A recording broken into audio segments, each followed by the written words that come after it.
How to use the Smart View feature and connect your S23 or the S24 Ultra phone to a Samsung Smart TV, right? This is with One UI 6.0, Android 14. So make sure your TV has the no signal displayed.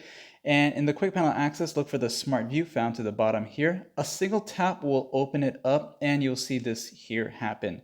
Most likely you'll see your Samsung Smart TV name appear there. As you tap on it once, you'll see that. Press Start Now. And in some cases, you will be required to put in a PIN number, and you'll have to look to the top right of your Samsung TV there. You'll see the number, you'll put that in, and be quick about it as it doesn't stay long there. And if you take long to put it, sometimes it might not go through and you'll have to restart your phone again to try this.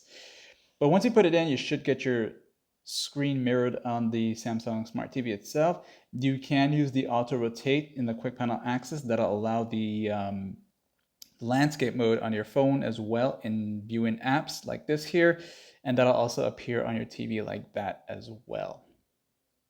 Now, if that doesn't work in the first place, be sure to make sure your smart TV has the latest update, as some of them may require an update. Same with your phone. Make sure you restart your phone and make sure it is not already connected to another device. In some cases, it may interfere in trying to connect your phone with your smart TV, okay? And that little floating icon here, that'll give you some more options, and disconnect is one of them. Like and sub.